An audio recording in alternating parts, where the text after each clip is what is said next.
He needs his grandma. A Kentucky woman is heartbroken tonight. Police say her 5-year-old grandson was hit and killed by a school bus.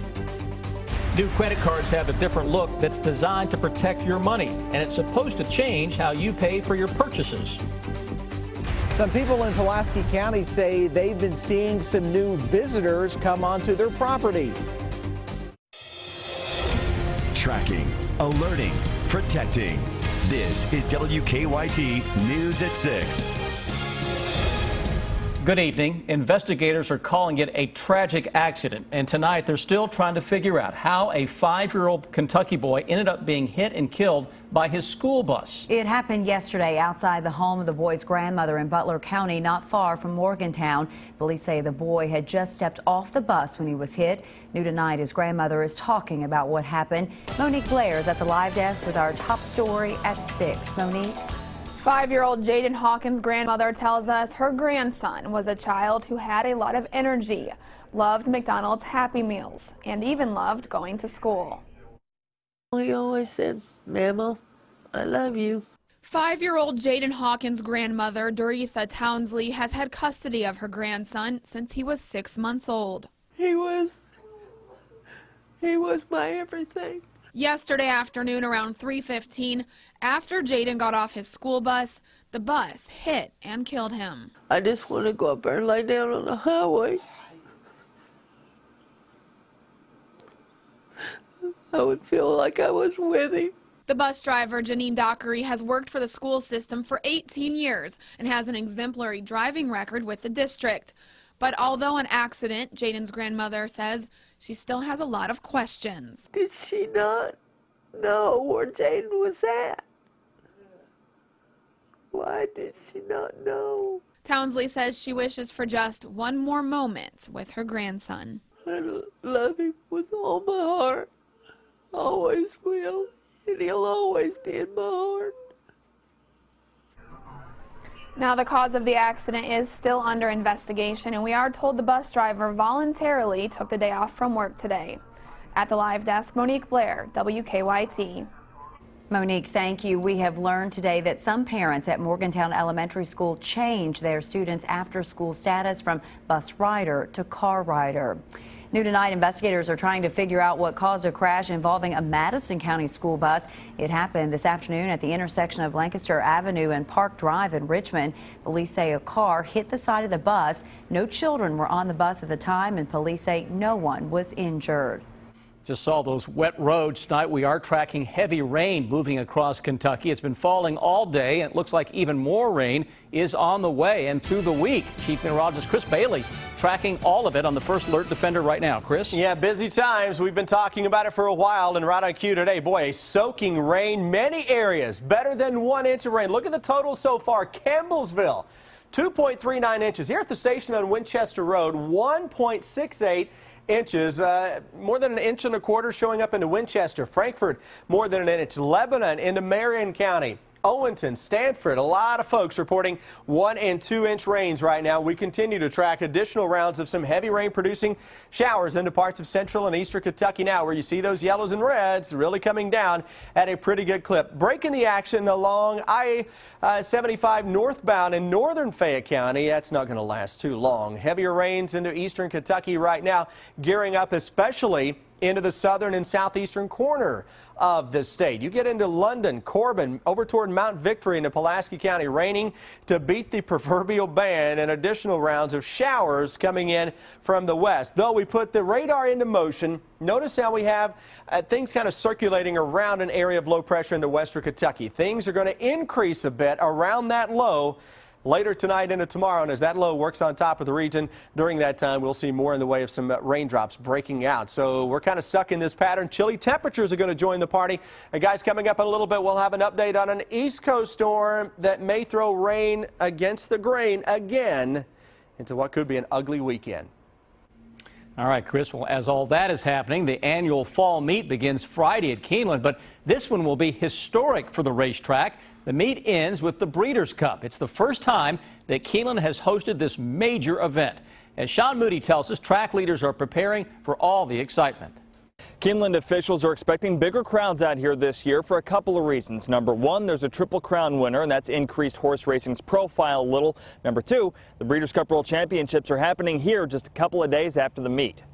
There's a little more buzz than usual over this meet. And we've already had people from all over the world who've told us that they are coming. They've not been able to come for a number of years, but they wouldn't miss this experience and the opportunity to be here. Keeneland CEO Bill Thomason says the combination of fall meet and Breeders' Cup means they'll have bigger crowds than usual, and they're trying to make sure it all goes smoothly. We're going to do things a little bit differently when they come onto the grounds. We've opened up Van Meter Road to make it easier in those two entrances off of Van Meter to get into the grounds, have different alternatives for parking when they come in, and increased our internal shuttle services so that they can get from anywhere on our grounds very conveniently up to the grandstand so they can get next to the horses. With the buzz over Triple Crown winner American Pharoah coming to town, Thomason sees this as a chance to reach new fans. And he's also special as well. His personality has lent itself to being able to show people what's special about our animals. Keeneland officials say they've been coordinating with UK Athletics to make sure that their events don't overlap. People who want to go to both of them should be able to. In Lexington, Sean Moody, WKYT. Busy weekend. In all, Keeneland says there will be 10,000 new temporary seats for the Breeders' Cup.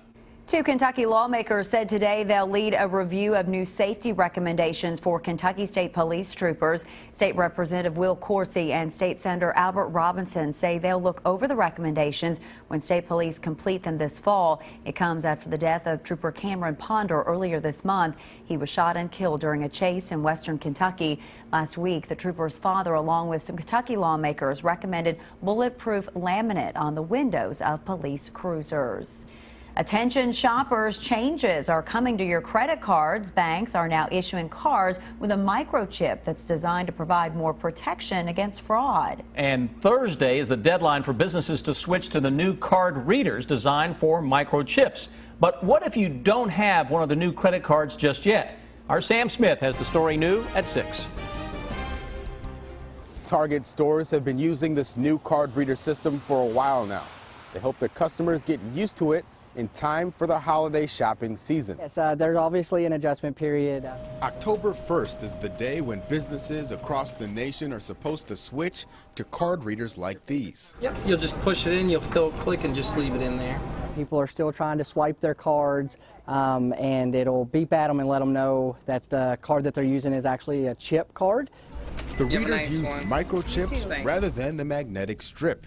The chip creates a unique number for each transaction, and that's an added level of protection for the consumer. Katie Yunker is a consumer protection attorney. She says the microchips are a good thing. And it should reduce the amount of or the occurrences of people picking up on enough information so that they can reproduce your card and use it. Shoppers will be covered no matter what, but stores that don't make the change will be liable for fraudulent charges. That's, of course, an inducement for merchants to get these more expensive and more secure readers in place and used. Cardholders without the chip can still use them after the October 1st deadline. Those cards will still be good until they expire or they're replaced by your bank. In Lexington, Sam Smith, WKYT. Kroger stores will be transitioning through the fall and winter months. They do not have a timeline for completion. A Southern Kentucky woman arrested when police found a man accused of causing a deadly crash in Tennessee faces more legal trouble tonight. Lexington police first arrested Charity Pennington last month. They say she was with Benjamin Brewer, a man indicted on charges connected to a crash that killed 6 people in Chattanooga, Tennessee. The Laurel County Sheriff's Office says they arrested Pennington this morning on a Fayette County bench warrant. She's now accused of violating the conditions of her release from jail.